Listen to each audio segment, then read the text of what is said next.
noches. Ante todo quiero agradecer la invitación de esta casa de estudios, a los componentes de este círculo de estudios Hans Kelsen.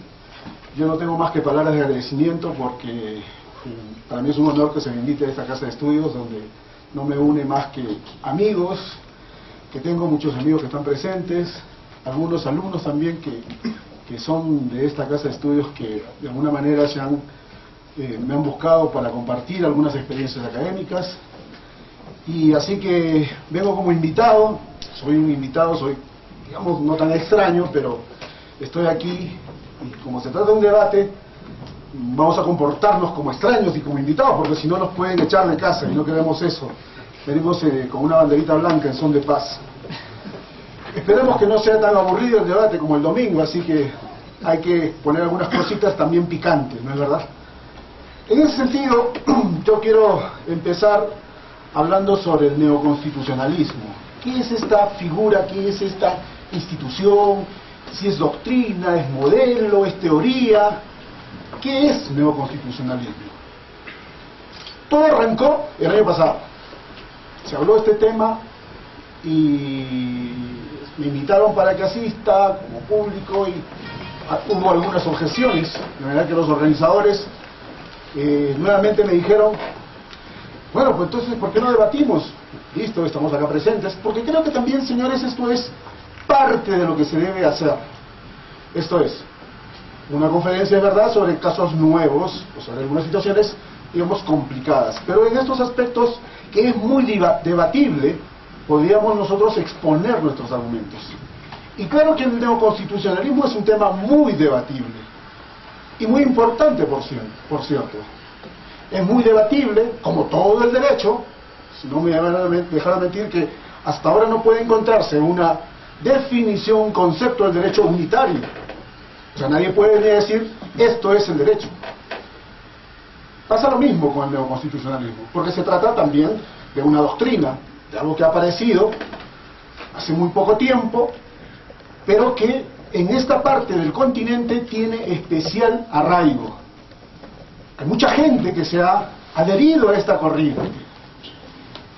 Mi posición es crítica.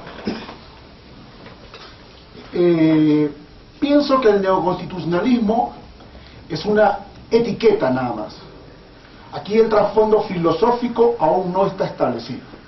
Creo que toda teoría debe tener un trasfondo filosófico fuerte.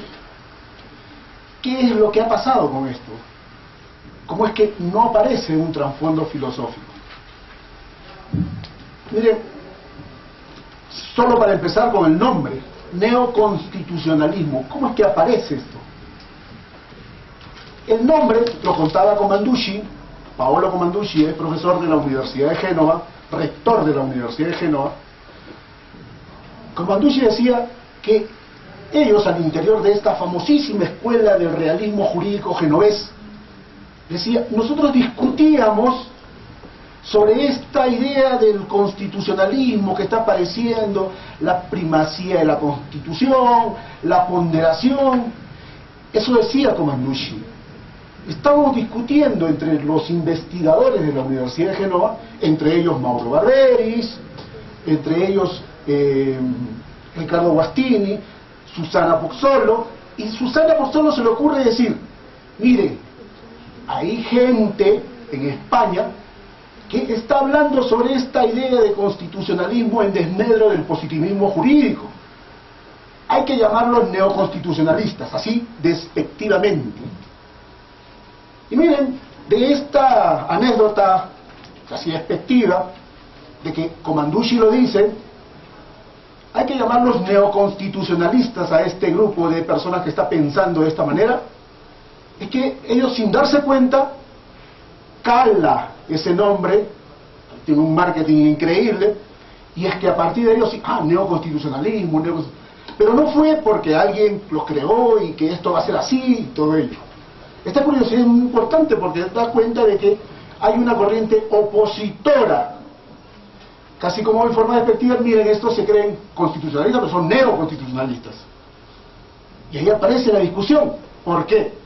Si recordamos un poquito, Paolo Comanducci, Sana Pozzolo, Mauro Barberis, Pierluigi Casoni, Ricardo Guastini, son de la famosísima escuela del realismo jurídico genovés. Y el realismo jurídico genovés no es más que la adopción de la segunda tesis del positivismo jurídico, esto es de la separación conceptual entre derecho y moral. Ellos siguen siendo positivistas jurídicos, no están de acuerdo con el positivismo, perdón, con el neoconstitucionalismo. Así es como aparece, digamos, de pronto el sello este que ellos le ponen en forma burlonesca, aparece como neoconstitucionalismo. Pero en esencia, ¿qué era? ¿Qué es lo que aparecía? ¿Cómo es que de nuevo los traían ellos? Ustedes saben que a partir de 1804, el caso famoso, ¿no?, Madison versus Marbury, el Tribunal o la Corte Suprema Americana establece el control constitucional por el juez John Marshall. Ya se da la primera forma de que la Constitución no era ese modelo que estaba ahí inerme, que ese modelo que no le inspiraba a accionar en garantía de los derechos. Esa defensa que hace de la Constitución la Corte Suprema aparece en 1804, pero en nuestro sistema continental no tenemos ni rastro, porque si no, 1789, recuerden, la Declaración del Hombre y del Ciudadano francés. ¿Qué aparecía ahí? La separación de poderes. Esa idea de Rousseau, ¿se acuerdan? La separación de poderes. Y, sobre todo, la impronta de un Estado legal de derecho. Eso es lo que nos rigió todo el siglo decimonónico. El Código francés es una muestra de ello. La escuela exegética, ¿recuerdan la escuela exegética de la interpretación? La exégesis es interpretación literal de la norma. El juez boca de la ley. Nosotros, nuestro sistema, estaba dominado por ellos. Lo hemos estado, siglo XIX, y siglo XX aparece por ahí, ¿se acuerdan ustedes? Un tal Kelsen, y luego ahí el periodo entre guerras, y luego del periodo entre guerras es que aparece esta novedad. Más o menos 1950, 1900, al final de la Segunda Guerra Mundial, cuando Europa todavía estaba medio humeante, ¿no?, por la guerra. Y así es que la Constitución empieza a tener, digamos, un poco vida con la parte dogmática. La parte orgánica estaba allí, la parte dogmática también, pero no tenía vida. Entonces, los derechos empiezan a tener, digamos, vigencia. Si antes, siglo XIX, se tenía en la Constitución los derechos en sentido negativo, esto es, de no accionar, ¿qué significaba esto? Significaba que uno tenía derecho a que no, por ejemplo, a la inviolabilidad del domicilio, el derecho al patrimonio, es decir, que nadie podía usurpar un patrimonio. Los derechos eran en sentido omisivo, es decir, respetan los derechos de él. Pero ya en el siglo XX es que el Estado da un giro. Ya no es que hay que respetar los derechos solamente, sino es que el ciudadano ya adquiere otros derechos. Y se acuerdan los derechos sociales, el derecho al trabajo, el derecho a la prestación de la seguridad social. Ya no es que el Estado no va a hacerle nada al ciudadano, sino el ciudadano ahora reclama que ya no haya una acción omisiva, sino ahora quiero estas cosas. Y es que por eso el ciudadano reclama los derechos, y estos derechos jurisdiccionales son amparados en las garantías que se dan. Esto parece ser que o hay de todas maneras unos cambios en la Constitución, pero no cambios que aparecen nuevos derechos. Esos no son tan importantes, digamos, sino que el giro del intérprete hace que se vea de otra manera la Constitución. La Constitución está ahí. Hemos tenido casi los mismos derechos. Pero la interpretación de esos derechos es la que cambia. Esa interpretación es importante porque luego ya aparecen otras ideas. Esas ideas en las que dicen, vamos a dejar atrás el positivismo jurídico. Ya no. admitamos más la tesis de la separación conceptual entre derecho y moral, o la tesis de las fuentes sociales del derecho. Entonces, el constitucionalismo es quien arremete en sustancia con los derechos, y eso no puede pasar desapercibido. A mí me preguntaban, ¿y usted es neoconstitucionalista? ¿Usted es positivista jurídico? Una pregunta que me hacían, ¿no? Pero ¿por qué usted no cree usted que usted está en contra del neoconstitucionalismo? No es que yo esté en contra. La etiqueta, el nombre, lo constitucional siempre ha estado vigente, siempre, siempre. Lo hemos visto, no podemos cerrarnos ante esa realidad. Los constitucionalistas han estado presentes, la Constitución siempre ha estado allí, los derechos siempre se han reclamado, pero la etiqueta, eso es lo que de alguna manera hay que cuestionar. Teóricamente, ¿hay un sustento filosófico? Ahí estaba la pregunta. No sé, por ahí puede empezar el debate si es que se demuestra aquí que hay un sustento filosófico. ¿Cuáles son los cambios que ha producido la Constitución? Perdón, el neoconstitucionalismo. No, ninguno. Ellos dicen que se ha producido. No, lo que hay es que a la Constitución se le ha dado más atención. Lo que realmente es que hay, por cierto, una constitucionalización del ordenamiento jurídico, como dice Ricardo Bostini. Todo está constitucionalizado. Yo mismo defiendo casos como abogado a través de muchos amparos, habeas corpus. Eso es una realidad innegable. Pero lo que yo cuestiono es la etiqueta, el mote. Que eso me parece más que es una etiqueta antes que sea una doctrina filosófica realmente sustentable. ¿Qué sería mejor en todo caso? El constitucionalismo. Creo, más me acerco al constitucionalismo ferrayoliano. Ferrayol, nadie se niega. Los juristas, los filósofos del derecho más importantes del mundo, dan cuenta que la Constitución existe y no se le puede negar. No se puede decir tampoco, dejemos atrás el positivismo jurídico. ¿Se puede dar una lectura moral de la Constitución? A ver si me pasan la voz, si me paso. ¿Me avisan, por favor? Listo.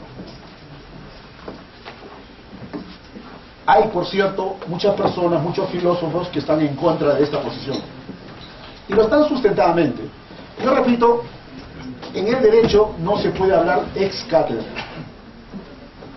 Es decir, yo no puedo tampoco pretender venir aquí a decir esto ocurre y ocurre porque yo lo digo.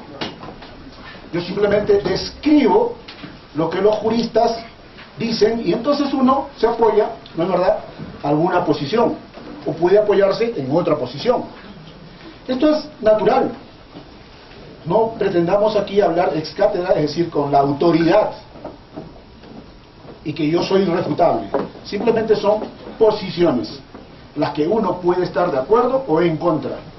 Y justamente estamos aquí para discutir si es que en efecto es o no es una corriente que tendría, sobre todo, vigencia. Nadie discute, insisto, que el constitucionalismo, aquí en nuestra zona, es una figura que hay que darle importancia.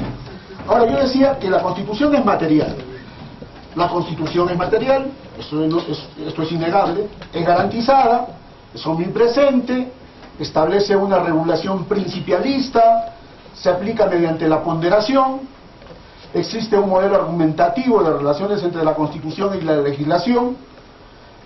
O sea, no se puede para el constitucionalismo. Y lo vemos diariamente.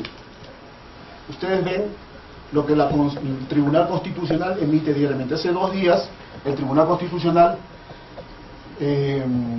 declaró nulo una expulsión de una persona de una asociación. Declaró la nulidad, porque una asociación había expulsado a uno de sus integrantes, solo por el cuestionar. Entonces eso no tenía motivación, se había afectado el derecho de defensa, en fin.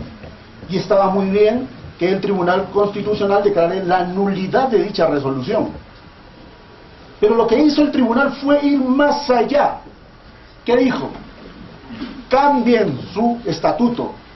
Ordenó a la asociación, lo cual a nosotros nos parece una atribución que no le han otorgado los tribunales constitucionales. Pero los tribunales constitucionales, así como los jueces constitucionales, en nuestra sociedad, en nuestro país, en nuestro continente, es o son neoconstitucionalistas. Algunos dirán, somos principialistas. En realidad, me lo decía el profesor Manuel Atienza, mire, han aparecido libros donde a mí se me dice neoconstitucionalista. Yo no soy neoconstitucionalista, yo lo niego. Pero, profesor, acá usted aparece en este libro de Miguel Carbonell, que es una eminencia del derecho mexicano. El libro se llama Neoconstitucionalismo, escribe Manuel Atienza. No, perdón, en otro libro. Y Manuel dice, ¿usted es neoconstitucionalista? No, yo voy a ser neoconstitucionalista, yo no lo soy. ¿Quién? ¿Usted, profesor José Juan Moreso, es neoconstitucionalista? Tampoco. Prieto Sanchís, algo que se resiste. En realidad, el nombre es lo que nos llama a debatir. El nombre, la etiqueta, nada más. Insisto, este dato no es menor. Un jurista que sí se reconoce como neoconstitucionalista es Alfonso García Figueroa abiertamente. Otros personajes en realidad no. Pero nadie niega, y esto sería insensato de mi parte decir que la Constitución no puede ser algo que legitime en nuestro sistema jurídico. Eso sería un dislate de parte mío. Tenemos que ver que sí, y hay que asumir las posturas. ¿Cómo? A través de principialismo, a través de ponderación. Eso es discutible. Sí, se aplica principios, se aplica ponderación,